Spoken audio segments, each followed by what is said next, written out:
The sharp tap of my wedding band against the mahogany nightstand echoed like a gunshot in the suffocating quiet. I watched it twirl, a golden blur catching the dim glow of the lamp, before it wobbled and settled with a dull, final thud.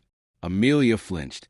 It was barely noticeable, just the faintest shudder that rippled through her. But I caught it. I caught everything. I had been noticing for weeks. It began with subtle shifts, late nights at the office, hushed phone calls taken in another room, a new perfume clinging to her skin, a scent unfamiliar to me. Then came the unshakable instinct, a gnawing certainty that something between us had cracked. So I adjusted. I, too, started working late, not because duty demanded it, but to follow her, to confirm what my heart already suspected. And soon I had my answer. He was tall, dark-haired, exuding a smug confidence that set my teeth on edge. I spotted them together at a dimly lit bar, their fingers intertwined across a corner table, their laughter merging like a melody only they understood. From across the rain-streaked street, I watched, the downpour distorting the scene into a warped, agonizing painting. I wanted to break something, to yell, to demand answers. But instead, a strange calm washed over me. I would play the long game. I didn't confront her that night, or the next. Instead, I observed. I collected proof. I devised a plan. I even scheduled a couples therapy session, a bitter irony that churned in my stomach, but set the stage for my final move. The evening of our appointment, I arrived home early and set the scene.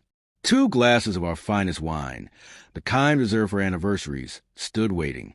The turntable spun kind of blue by Miles Davis, the soundtrack of our early love, now a haunting echo of what once was. When she walked in, her practiced smile faltered, the one she had perfected in recent weeks, a mask slipping just enough to reveal what lay beneath. "Wine?"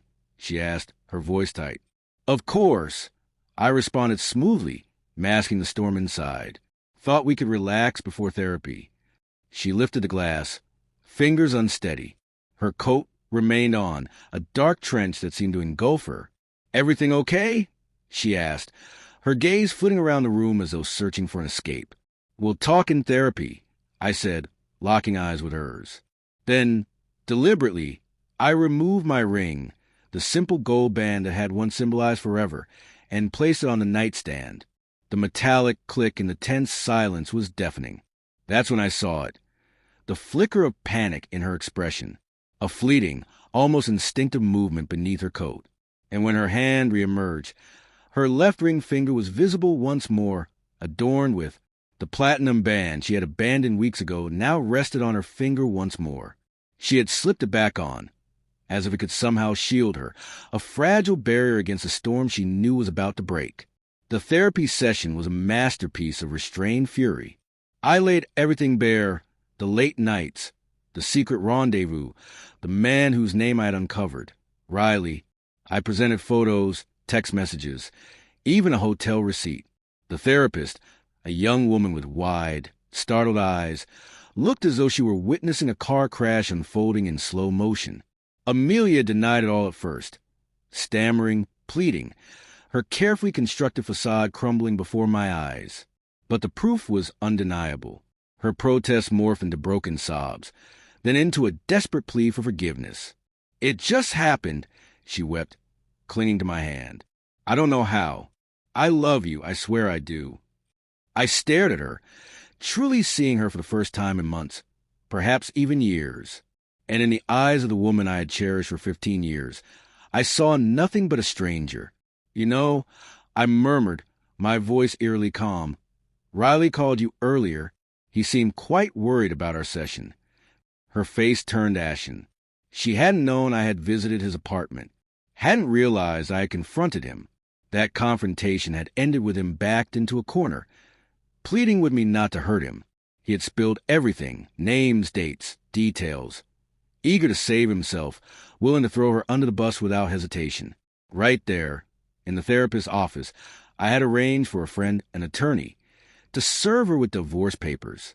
The expression on her face, a raw mix of shock, betrayal, and absolute devastation, was almost gratifying. But the real satisfaction came later. Amelia lost everything. her reputation, her friends, the lavish lifestyle she had taken for granted. Riley, terrified of the fallout with his own wife, severed all ties and vanished. What was once an exhilarating secret had turned into a public disgrace. She had gambled away a lifetime of love and stability for a fleeting indulgence, and now she was paying the price. As for me, I found solace in the wreckage. The pain lingered, a dull ache in my chest, but it was manageable. I rebuilt my life, piece by piece, immersing myself in work, surrounding myself with friends, rediscovering the things that once brought me joy. Eventually, I even started dating again, cautiously, hesitantly, but with a newfound sense of self-worth. One evening, months later, I was having dinner with a friend when I saw her, Amelia. She sat alone at a small table in the corner, her once lustrous hair now dull, her clothes worn. She looked defeated. Our eyes met across the room, and for a fleeting moment, I saw it, a glimmer of recognition, of regret, perhaps even a trace of the woman I had once adored.